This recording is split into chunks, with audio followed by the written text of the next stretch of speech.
Tout le monde me dit que 18 ans c'est le bel âge. Dommage, autour de moi, au-dessus de ma tête, y'a que des nuages d'orage. T'es pas dans la ligne, tu tutoies pas les cimes. Tu te lèves le matin et tu trimes pour rien. Alors là tu te craches, alors là tu payes cash. C'est trop trash d'être comme Max, faut que ça clash, faut que ça flash. Heureusement les gens que j'aime sont toujours là pour toujours là. Toujours chiant, toujours cul, toujours à s'inquiéter pour moi. Y'a que l'urgence du cinoche qui fait que la vie rebondit. J'ai l'impression que ça tourne pas. Ça veut dire qu'on peut déjà parler dans les micros. Oui, en tout cas, ça tourne là, c'est super.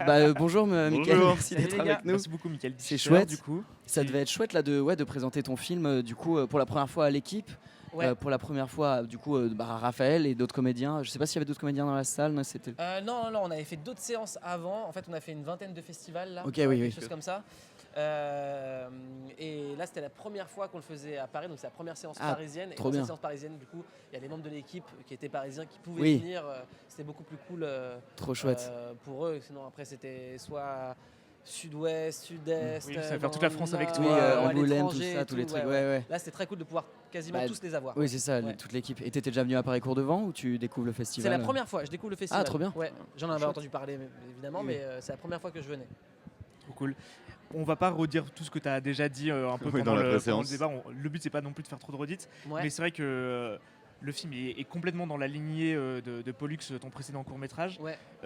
On avait envie de savoir quand même brièvement comment tout ça s'est fait, comment cette idée de reprendre ces personnages-là et de les intégrer dans un long-métrage, t'étais venu, cette idée de garder cette bande et aussi cette idée de Pollux, de l'usine, comment tu avais envie de recréer, même si c'est pas du tout le même film, là c'est plutôt une continuation, alors que souvent on voit des premiers longs métrages qui sont vraiment calés sur le court métrage, là c'est plutôt même une suite quoi. Ouais, c'est ça. En gros, quand on a tourné le court-métrage, déjà quand on l'a écrit avec Marie Monge, le court-métrage, il n'y avait pas forcément d'envie d'en faire un long-métrage derrière. Mais à un moment, tu crées une bande de copains. Cette bande de copains, elle fonctionne. Je l'ai énormément aimé, cette bande de copains. Je l'ai aimé à l'écriture, je l'ai aimé sur le tournage et je l'ai vraiment aimé au montage du court-métrage. Et déjà, j'avais pas envie de les quitter. Et j'avais aussi le sentiment de ne pas avoir exploité tout ce que j'avais envie d'exploiter, tous les thèmes dont j'avais envie de parler avec et grâce à cette bande de copains-là. Sur le court-métrage, le personnage principal, c'est Vivian. Et c'est vrai que la dernière séquence du film, dans le film, celle qu'on a tournée et celle qui apparaît aussi dans le film, dans le court-métrage, c'est une séquence entre Max et son frère, qui est un personnage secondaire dans le film, Max et son grand frère. Et c'est vrai que grâce à cette séquence-là, on comprend tout le film derrière. Pourquoi Max a agi comme ça. Et c'est vrai que quand j'ai vu cette séquence-là, en vrai, ça m'a manqué. Enfin, la relation fraternelle, elle m'a tout de suite parlé. Et j'étais sûr, vraiment, en disant couper, j'ai été voir mes producteurs en disant je sais de quoi va parler le long métrage, je veux parler de cette relation fraternelle. Donc vraiment, et c'est ça qui m'a hanté et qui m'a porté sur l'écriture du long métrage. Ok, trop cool. Et justement, moi, c'est une question que je me posais parce que tu l'as dit d'ailleurs dans le débat d'après-séance, t'as l'air d'aimer tous les genres, ça se ressent dans ton film, parce que il y a de tout, quoi. Et moi, j'étais hyper intrigué, mais du coup, je sais que t'as eu peut-être moins de mal à produire ton film parce que c'était déjà la société de production qui t'accompagnait sur le cours. Ah, c'est toujours difficile de produire un film. Hein. Ouais. C'est vraiment toujours difficile. Mais moi, ce qui m'intéressait, c'est comment du coup tu l'as pitché, comment tu l'as vendu. C'est pas le problème de trouver des producteurs, tu peux toujours trouver des producteurs. C'est les financements. C'est les financements qui sont compliqués. On avait une relation déjà sur le court-métrage, donc forcément tes producteurs avec qui tu t'entends bien, avec qui tu fais du court-métrage, ils ont aussi eux envie de passer au long-métrage. Et s'ils sentent que tu en es capable et que toi tu sens que c'est ton moment, il faut commencer à écrire. Après en vrai, ce qui va donc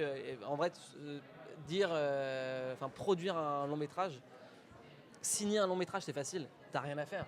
En fait, on peut même monter tous les quatre une société de demain. Et se dire, venez les gars, on signe. Et après, quand on va se dire, bon, maintenant, à qui on va demander de l'argent pour le faire, qui s'en charge? Attends, mais on le fait, C'est pas hein. moi déjà. On a dit, c'était toi, non? Donc là, ça commence à devenir compliqué. Donc trouver de l'argent, ça c'est difficile. T'as combien de côté, toi? On a eu la chance d'avoir le CNC, on a eu la région, on a eu Canal+ qui est rentré sur le film, on a eu des Sofica. Franchement, il y a eu plein d'acteurs, il y a eu plein de guichets qui ont levé la main, quoi. Ouais. Ça c'était chouette, mais ça s'est fait sur un an, un an et demi, quoi. C'est compliqué de monter un film, bien sûr. Et du coup, comment en effet tu pitches un film comme ça avec autant de choses différentes J'avais la chance d'avoir le court-métrage. Ouais, c'est ça. Le court-métrage, il avait bien marché en festival, j'avais vraiment la vision du long-métrage, je savais ce que j'avais envie de faire, ce que j'avais envie de développer, comme je vous en ai parlé là. Ouais. Donc c'est plus facile, après tu le signes. est-ce que ton idée, ton pitch, ça va devenir un vrai long métrage, c'est-à-dire 90 pages chamées, ça c'est impossible. Enfin, sur un pitch ça reste un pitch quoi. Ouais. Et après il faut l'alimenter, il faut le construire, il faut créer des personnages, il faut que ça soit vivant, il faut que ça existe pour de vrai. Mais un pitch c'est facile. Le plus difficile c'est d'écrire vraiment un scénario, d'avoir des personnages qui se répondent, d'aborder un thème et de le tenir jusqu'à la fin. Voilà, toutes les étapes. Hein. Et tu disais que aussi ton envie de mettre tous ces genres, de faire ce long métrage, c'était plein de frustration, plein d'envie, parce que tu as envie de faire du cinéma forcément. Ouais. Et tu as l'impression, du coup, en réalisant ton premier long métrage, que tu as réussi à mettre toutes tes envies, que t'as pas trop de frustration, tu t'es vraiment. J'ai zéro frustration. Tu t'es fait plaisir. J'ai zéro frustration. Trop bien. C'est-à-dire que déjà, non mais c'est. Ouais. Ça prend, parce que j'en ai parlé tout à l'heure, mais qu'on s'en rende compte vraiment que ça prend, et je parle pour tous les jeunes réals qui écoutent, tous les jeunes scénaristes, et en vrai dans n'importe quel métier où ça prend du temps pour exister, ça prend tellement de temps pour exister, quand t'offre la possibilité de le faire, en fait c'est ce qu'on se disait il y a une seconde, mais il faut pouvoir écrire un bon scénario, donc tu l'écris pas en 3 semaines quoi. En vrai, tu te donnes parce que pour de vrai, c'est ta seule chance. En tout cas, ta première chance, c'est. Tu as le sentiment, ou en tout cas, c'est comme ça que moi je le vois. Je me dis, c'est ma seule chance d'y arriver. C'est ma seule chance de faire des films. Et ça fait tellement d'années que j'ai envie d'en faire que. Faut la saisir. Ouais, c'est ça. Il y a un truc combatif aussi qu'il faut avoir. Quoi. C'est tellement dur de faire un film, il faut le faire comme si c'était le seul que tu allais faire, quoi, parce que tu sais pas quand tu auras l'occasion de refaire ton prochain long métrage. Ouais, c'est ça, qu'en vrai, il faut s'accrocher, il faut se donner tous les moyens de pouvoir le faire. Et en vrai, tous les moyens, ça reste juste du travail. Et là, le film il sort le 1er mai, si je dis pas de bêtises. 1er mai. Donc distribué par Zinc. Et justement, ils sont arrivés aussi en cours de projet ou après dès le départ. Non, Zinc, ils sont arrivés après. Ils n'étaient pas encore créés, Zinc. Oui, c'était allé la distribution. Non, c'était un moment où on n'avait plus de distributeurs. Et Zinc a vu le film. Ils n'avaient même pas encore sorti leur premier film, qui est Les Petites Victoires. Et ils se sont dit on a envie de le faire, on a envie de le sortir, nous ça nous botte, c'est exactement le film que j'avais envie de voir, enfin que j'aurais eu envie de voir si j'avais 15 ans, 20 ans, je dis bah go, c'est un gars qui est autant passionné, pour le coup c'était Jérôme Hilal, qui est autant passionné après avoir vu le film, qui est à fond et qui a vraiment envie de le porter, c'est un gars à qui tu as envie de laisser le bébé et lui dire vas-y, je sais que je peux y aller les yeux fermés, j'ai confiance quoi. Et cette date, pardon oui. Non, vas-y. Donc j'allais dire oui, cette date du coup du 1er mai, par rapport en plus ce thème avec l'usine qui ferme, c'est juste un hasard ou il y a eu un peu... C'est complètement un hasard. C'est complètement hasard. Mais après, il y a plein de hasards qui marchent. On avait fait le court-métrage qui s'appelait Pollux parce que moi, j'ai grandi dans une cité qui s'appelait Pollux. Et j'avais envie que ça reprenne ça parce que c'est une histoire que j'avais vécue au sein de cette cité. Il se trouve qu'on arrive sur le territoire avec les usines qui ferment, et c'est de ça dont on voulait parler. L'usine s'appelle Electrolux. Ah oui. Oui. Et l'usine précédente s'appelait Porsche. Donc ils ont deux usines, Porsche et Electrolux. Et en vrai, si tu combines Porsche et Electrolux, ça fait Pollux. Et tu dis, et tout le monde me posait la question. Putain, c'est malin, Pollux, Porsche, Electrolux. Et tu dis, non, mais il y a comme ça des heureux hasards. Donc, et t'es très content que ça arrive. Et justement, sur ce territoire, parce que c'est un territoire que tu connais très bien, qu'est-ce qui J'ai découvert ce territoire. Je l'ai découvert pour le court-métrage. Je devais tourner, en vrai, on devait tourner en banlieue de Strasbourg. Et à un moment, il y avait un gars qui s'appelait Léo Pignot, qui était en charge du pôle cinéma au Grand Est, qui nous a dit allez quand même voir du côté de Revin. Franchement, ça peut être pas mal, parce que vous me parlez d'inspiration anglo-saxonne, etc. Il y a vraiment une âme là-bas très très spéciale. Et sur les usines qui ferment, c'est vraiment le coin où il faut aller. Ils avaient Electrolux et Porsche. On a été avec un des producteurs. Et en vrai, je suis tombé sous le charme tout de suite. C'est-à-dire qu'il y avait toutes ces baraques en briques rouges, etc. En fait, tous les films que je voyais, tous les films anglais, tu vois, qu'on peut voir, les films suédois ou quoi, c'est qui sont vraiment des cités qui sont pas comme les nôtres. Bon, en Suède un peu plus, mais en Angleterre qui sont un peu plus, j'allais dire charmantes. Oui, les briques en fait, nordiques, parce que c'est exotique pour nous, tu vois. C'est pittoresque. Moi qui ai vraiment soif, qui ai vraiment envie de faire un cinéma de genre vraiment très très fictionné. Mais c'est cool si t'as pas l'impression de te dire je connais cet endroit là où je l'ai déjà vu 1000 fois, tu vois. Complètement. Donc voilà, donc c'est arrivé, et puis ensuite très rapidement on a transformé le scénario avec Marie-Monge en se disant bah attends, on va tout remettre comme, enfin. Et bon, t'en parlais pendant le débat d'après-séance, il y avait cette idée de faire un film qui commence comme un buddy movie. En tout cas, ça reste un buddy movie au fur et à mesure du film, mais la tonalité change. En tout cas, on passe d'un côté plutôt joyeux, solaire entre ces trois jeunes à quelque chose d'un peu plus dramatique. Et voire même, justement, par rapport à ce territoire aussi, presque un film social, quoi. On traite aussi d'une classe précise de la population. Est-ce que ça, c'était aussi une intention précise de vouloir aussi parler de ce territoire-là avec aussi une classe populaire qui l'habite? Ouais, bah ça en fait partie. Ça, c'était obligé. En vrai, c'est en fond. Ce qui nous intéressait là dans le film, c'est de se dire, ça va être quoi? C'est quoi les conséquences d'une fermeture d'usine sur les gamins? Pas tant sur les adultes, parce qu'on les connaît sur les adultes. oui. On va être en galère, on sait ce que c'est, on le voit tous les jours. Mais par contre, ça va être quoi sur les conséquences sur les gamins? Et comment moi je l'aurais vécu à leur âge? Et en vrai, comment tu le vis? Tu le vis par le déni, parce que déjà c'est pas ta priorité. Ouais. Tant que ça te touche pas. Par contre, dès qu'on te dit la conséquence de ça, c'est la conséquence de ça, c'est la conséquence de ça, et à la fin, en fait, tu partiras pas en colo parce que le CE il est plus payé. Tu fais ah les bâtards, ah ouais. Alors tu vois, c'est cette conséquence-là qui les intéresse. Tout le reste, ils s'en fichent, sauf que tout va les rattraper au fur et à mesure. Et en vrai, ce truc-là de la course à l'argent, cette soif de s'en sortir et de se casser en vrai de cette ville-là, parce que c'est l'objectif presque de tout le monde. C'est l'abandon. C'est un frère qui abandonne son petit frère, c'est un père de famille qui a abandonné sa structure familiale, c'est une usine qui a abandonné les habitants de cette ville-là, et c'est bien plus tard, c'est ce qui arrivera, le film n'est pas après le film, ce qui arrivera c'est que c'est les habitants qui déserteront cette ville-là. En fait c'est vraiment un film sur l'abandon, c'est ce qui s'est passé. À Revin ils sont passés de 16 000 habitants à 5 000 habitants. C'est un truc où tu te dis, ici on est tous les trois, en fait tous les deux vous vous cassez, en fait il reste plus que moi. C'est quand même ouf d'avoir deux de ses voisins, enfin t'as voisin de gauche et comme ça c'est quand même. Je sais pas si t'avais vu le film Municipal qui se passe dans la ville de Revin. Ouais, c'était un documentaire, enfin faux documentaire. Oui c'est ça. Très cool. C'est intéressant parce que c'est comme ça que ça naît la conscience politique, c'est quand ce qui te touche, enfin c'est quand enfin il y a une sorte de 100%. réforme qui te touche d'un coup indirectement parce que ah bah oui du coup en effet depuis ce truc là mes parents ils peuvent plus faire ça et du coup moi et c'est là que ça naît quoi et du coup c'est intéressant en effet de voir. Et en vrai c'est à ce cet truc de la âge-là, colo 13-14 ans c'est l'âge de devenir un adulte quoi. C'est l'âge où en effet ah putain du coup je peux pas payer la colo, ah du coup en effet ils ont l'air d'aller vraiment pas bien papa et maman là. Plus que la conscience politique, la conscience tout court quoi, la conscience de ton environnement. Il y a plus juste toi et tes copains ou toi et ta meuf ou toi et tes, tu vois, toi. Oui, conscience de tout un système en fait qui fait que et une décision là un système qui est en train de s'effondrer sous toi quoi. Et eux ils passent leur vie dans le film, ils passent leur vie à courir dans tous les sens. Toi ils courent là-bas, ils passent leur vie à fuir. À un moment quand ils sont posés, c'est fini et qu'ils doivent se regarder dans les yeux pour comprendre ce qui est en train de leur arriver. Tout le monde il s'est déjà écroulé. Et dans ton dialogue avec Diego et avec aussi les autres jeunes, il y a aussi justement cette manière de leur faire prendre conscience ça aussi, ou justement eux il y a quelque chose où tout est très naturel et ça. Tu restes dans le jeu avec les gamins, tu restes que dans le jeu. Alors après, c'est des gamins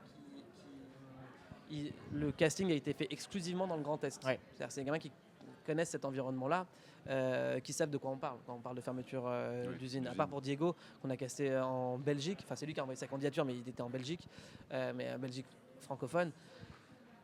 Ils connaissent leur environnement, donc j'ai pas besoin de leur réexpliquer leur truc. En vrai, ça arrive tous les jours. Ils visualisent assez naturellement. C'est leur père ou c'est leur mère, tous les jours, il est l'Ardennais. Tous les jours, t'as un truc dans l'Ardennais, tu vois. Et le journal local. Les Ardennes. C'est notre Parisien, tu vois. Je connais. L'Ardennais, quoi. Donc, c'est bon, j'ai arraché un bout de peau. Il te dérangeait. Tu pouvais. Donc voilà, c'était pour eux. Après, sur le jeu, il fallait quand même qu'ils s'amusent. Dès le début, si tu as envie de croire que c'est un buddy movie et que c'est un film chouette, tu vois, je vais pas les plomber en leur parlant de lutte sociale. Mais à un moment, eux se rendent compte. Ils doivent même pas s'en rendre compte de ça. Non, parce que c'est le principe. Et du coup, ils se sont amusés et vous vous êtes amusés à tourner ça. C'était un vrai tournage joyeux. Vraiment, c'était un vrai tournage joyeux. Hyper. Bon enfant, bon délire et tout, et vraiment tout le monde s'est mis au rythme des gamins. En vrai, c'est ce que je voulais. C'est ça qui est amusant, quoi. Mais en même temps, il y a des scènes quand même qui sont super dures. Entre, je trouve que je pense souvent à cette scène du laser game, je trouve avec Diego et Raphaël, où il y a vraiment un truc où rattraper comme ça quelqu'un qui joue ton grand frère, qui va passer à l'acte, il y a quelque chose d'assez presque du choc quoi, qu'il est en train de vivre. Ça, comment tu l'as travaillé cette scène typiquement avec lui? Il y avait un truc qu'il fallait où c'était vraiment simple pour lui. Il lui court après? Ouais, carrément. C'était pas une des scènes les plus difficiles à tourner. Je veux dire, les scènes difficiles, je sens en général, peut-être avec eux, justement, au-delà des trucs d'amitié ou si ça se passe bien et tout, les scènes difficiles, ça a été comment d'aborder ça avec eux, avec des acteurs très jeunes. Tu veux dire la séquence par exemple dans le vestiaire?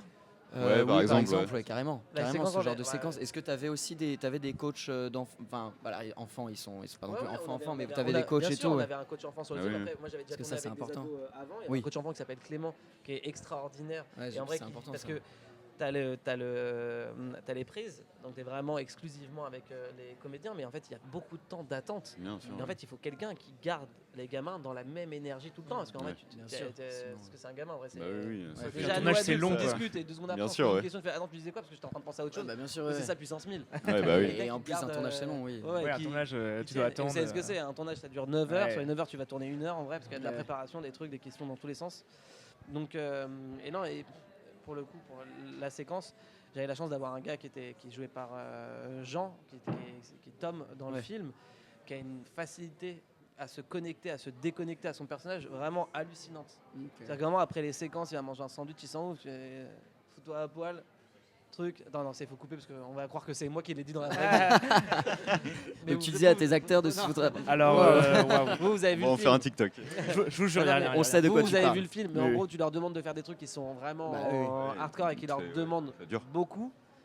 Mais très rapidement, ils déconnectent et ils arrivent à être Ouais, ouais. redevenir le Jeannot qu'on connaît.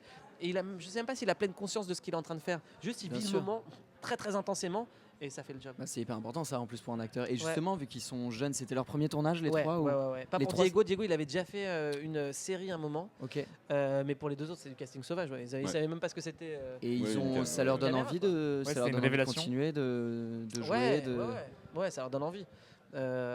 Ils vont attendre que le film sorte et ils verront. Oui, oui. Oui. Et Bien sûr. Oui, chaque chose en son temps. C'est ça, ouais, ça ils le savent. Ouais, c'est ça. En tout cas, ça fait naître une petite envie quand même. Ouais. Mais oui, le film est hyper rythmé et il s'arrête jamais, on a l'impression. Et en même temps, tu joues beaucoup sur des ruptures de ton. Ouais. Il y a vraiment des moments où on se fige, où on se dit mais qu'est-ce qui se passe là, ça change du tout au tout. Et ouais, est-ce que justement dans la préparation du rôle des enfants qui n'avaient jamais joué, est-ce que ça c'était pas trop dur à mettre en place ou c'est à la caméra après que tu t'es au Non, montage tu que t'amuses à la t'es- caméra, tu t'amuses au scénario, tu t'amuses au montage, beaucoup au montage, tu t'amuses avec la Ouais. musique, avec les dialogues, avec les bruitages, avec les sons. Ouais. Tu t'amuses avec tout. Et après, j'ai des gamins, c'est-à-dire qu'on a casté des gamins qui sont vraiment qu'on ça en eux. Tu vois Ouais, ouais. C'est-à-dire que là on discute, ça peut aller très vite et d'un coup on peut prendre notre temps, on s'arrête et on reprend et tout. Et en fait, en face, j'avais des gars qui réagissaient presque comme moi, tu vois. Ouais. Et genre, tu rigoles, après tu t'arrêtes, ça devient sérieux, c'est plus sérieux, tu Ouais. fais une blague, tu truc et tout. Non, je rigole, non, je rigole pas. Non, je rigole, non, je rigole pas. Je rigole, je rigole pas. Ouais. Et en fait, on s'arrête jamais. Et ça crée des trucs où, en fait, ils étaient déjà. Je pense, enfin, j'ai pas l'impression de leur avoir appris quelque chose. Je pense qu'ils avaient en eux. Ils avaient en eux ce truc-là, la rupture facile, ils l'avaient en eux. Trop bien.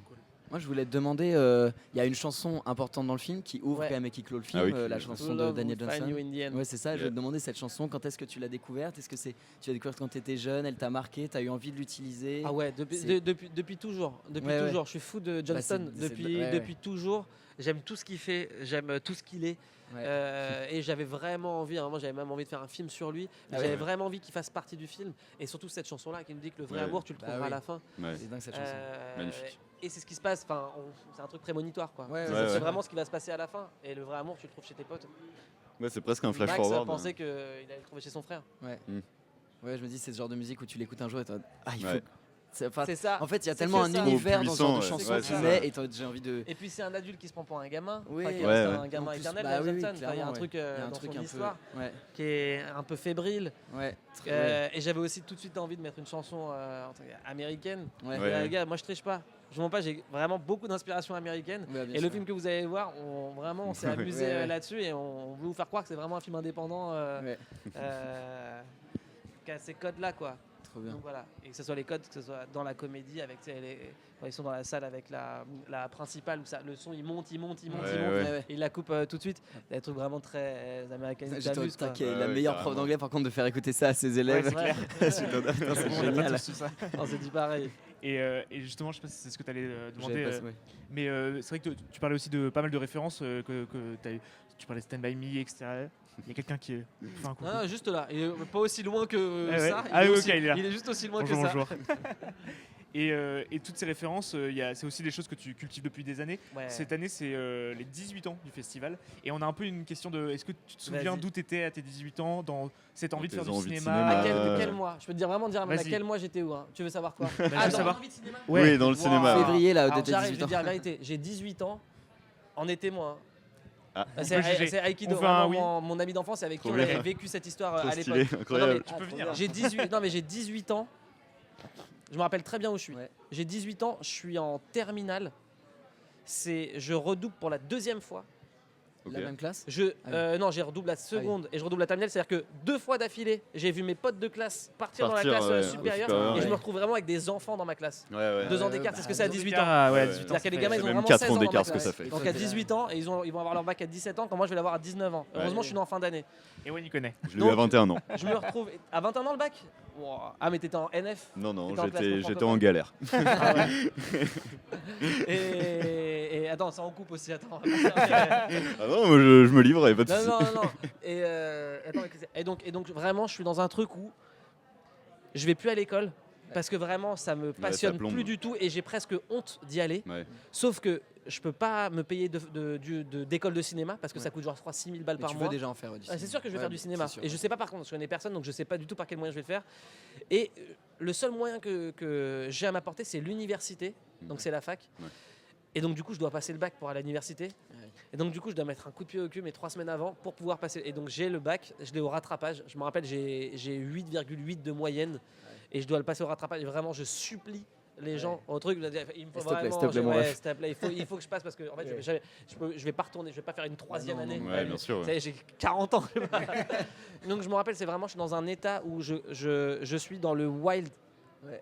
total. La C'est ride. vraiment un nuage de, c'est que je vois que de la brume. Mais heureusement, j'ai que mes copains avec moi. On rigole vraiment énormément. Je passe ma vie au cinéma. Ouais. J'y vais vraiment quasiment tous les jours. On a la carte UGC, on va quasiment tous les jours c'est au stylé. cinéma. Il y a un truc, mais où J'ai je l'impression que tu décris un peu On notre a relation. vécu Décris ça, notre, là. notre- non, mais notre où dynamique. j'ai en même temps le kiff d'aller au cinéma et en même temps la frustration de pas en De faire. pas en faire, Ouais, ouais. Et ça, c'est horrible. La sensation, elle est horrible. Et donc, du coup, il y a que ça qui me ramène en me disant, il faut que je fasse du cinéma, il faut que j'en fasse, je vais à la fac. Donc, j'ai 18 ans, j'ai 19 ans, je vais à la fac. Et j'arrête au bout d'une année. Parce que en vrai, ça me plaît pas. Je me sens que je suis pas bien dans la théorie. Et à partir de ce moment-là, je fais que des courts métrages et je les enchaîne. C'est-à-dire, je travaille comme serveur, je paye de la caméra. Je travaille comme serveur, je paye de la caméra. Jusqu'au moment où je fais un court métrage produit par Norfolk qui sont là. Donc, c'est mes premiers producteurs et qui le resteront ensuite. Mais vraiment, à 18 ans, je sais ce que j'ai envie de faire, mais je sais pas du tout comment je vais y arriver. Mais en tout cas, c'est sûr que je vais le faire. Mais comment? Impossible de savoir. Trop cool. Trop Finalement, bien. un peu de fac, un peu de débrouille et de boulot. Ouais, et- c'est que ça. Et c'est des rencontres, des trucs. Oui, bien sûr. Et c'est que bah, du il faut, taf, il en faut. vrai, c'est que du taf. Ces trucs, c'est écrire, faire et tout. Et donc tu fais genre vraiment 5 courts-métrages, c'est 5 bananes auxquelles il n'y a que toi qui crois. Et à un moment, tu te dis, ah putain, j'ai compris, c'est t'apprendre tes erreurs à Ouais, chaque ouais. fois et tu finis par trouver la formule. Et en vrai, la vraie formule, non, je donne le secret, la vraie Allez. formule de Vas-y. faire un C'est bon maintenant. court-métrage, Ouais. non vraiment, c'est que ça soit c'est que tu mettes vraiment du tien. Oui. En fait, t'essayes pas d'être un autre réalisateur. Non, mais ça, c'est ouf. Ouais, Quand ouais. t'as compris que Oui. quand t'as compris que tu seras jamais Danny Boyle, Ouais. que tu seras jamais Fincher, que tu seras jamais qui t'a envie, sur tous les réalisateurs que tu fantasmes, hein, qu'en fait tu feras pas Trainspotting 2, déjà ça a été fait, mais tu Ouais, feras pas. ouais, ouais. Non mais tu vas pas refaire Avant lui. Trainspotting. Oui. Ouais, bien Alors sûr. qu'en vrai, en toi, tu vas pouvoir Il y a plein puiser de des trucs, trucs ouais. parce que tu peux te dire j'ai rien vécu. On a tous vécu des trucs de ouf. Et t'es pas obligé d'avoir vécu des catastrophes de dingue, Non, ouais. tu vois. Et donc je me suis dit quel est l'élément le plus marquant en vrai de toute ma vie. Il y en a eu quelques-uns quand même. Et en fait, l'élément le plus marquant, en fait, c'est ce qu'on avait vécu avec Eichel. Et je me suis dit, putain, c'est vrai que ça, à l'époque, c'était pas un énorme trauma, mais après coup, je me suis dit, Ouais. putain, c'est quand même hardcore Oui, il y a ce qui des est arrivé choses. à cette bande de copains Ouais. qui avait rien demandé à personne, tu vois, Ouais. et qui étaient vraiment des chouettes gars, quoi. Ouais. Et de dire, tu sais, que ça nous soit arrivé à nous. Puis c'est quand même un truc de ouf comment ta vie elle peut basculer du jour au lendemain. Heureusement, il nous était rien arrivé à tous les deux, mais il est arrivé énormément de choses à d'autres qui faisaient Ouais. partie de ce groupe de copains là. Et tu dis comment ta vie elle peut basculer Ouais. en une décision, en une trahison. Et ça, je me suis dit, putain, c'est ça que j'ai envie de parler. En vrai, c'est de l'amitié, parce qu'en vrai, j'ai le même groupe de copains depuis toujours. Ouais. Ça a vraiment pas bougé. Trop bien. Donc les films de groupe, c'est un truc qui me parlait. En fait, je me dis, qu'est-ce que je pourrais remettre de moi? Bah en fait, les films de groupe, ça a parlé de moi. Ma structure familiale, j'ai envie d'en parler. En fait, tous ces trucs-là, et tu dis, bah, en fait, c'est ça. En fait, je vais faire un film qui me parle que je connais. En fait, de parler de choses que tu connais. Et après, tu as tout le loisir de fantasmer au fur et à mesure. Et ton scénario entre ton pitch et ce qui va devenir, il va se passer une vie. Mais en tout cas, le départ, c'est un film qui va te tenir pendant 2 ans, 3 ans, 4 ans. Pendant 4 ans, tu vas l'écrire. Le sujet, il a intérêt à te parler. Tu peux vite être dégoûté aussi de ce que tu es en train de faire si ça te touche pas, si c'est pas. Voilà, c'est fini. C'est mort. Ça m'est arrivé 1 milliard de fois d'avorter des films parce que tu dis, en fait, je mens. En fait, j'ai envie de faire un film, je veux pas refaire 2 fois le film. Et le gars, il l'a déjà fait. Fight Club, ils l'ont déjà fait. Puis il faut peut-être réfléchir beaucoup plus aussi quand tu mens. Faut imaginer tout. Il faut pas ni essayer de copier, ni essayer de. Ça te porte tellement un film et t'as tellement envie d'en parler là. En vrai, on l'a écrit il y a 4 ans le film, on l'a tourné il y a 2 ans.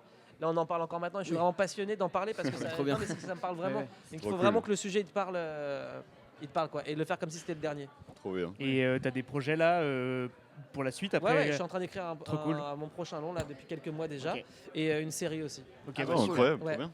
Trop bien. Et on espère que ça va se faire. Et que c'est sûr que ça va se faire. Tu pars toujours du principe que ça va se faire. Ça va se faire. Mais en vrai, pour le coup, c'est sûr que ça va se faire. Oui, voilà, ça va être super. Ça va se faire. On a trop hâte de le voir. C'est trop gentil. Merci les gars. Trop hâte de le voir. Avec plaisir. Et puis voilà, c'est le 1er mai du coup en salle. Donc je vous invite à découvrir Les Trois Fantastiques. Merci beaucoup, Mickaël. Merci les gars, ça me fait vraiment plaisir. Trop bien. 18 ans, c'est le bel âge. Sur plage, sur fond vert, faux gazon et faux sang. Moteur, ça tourne. Annonce, clap. Action.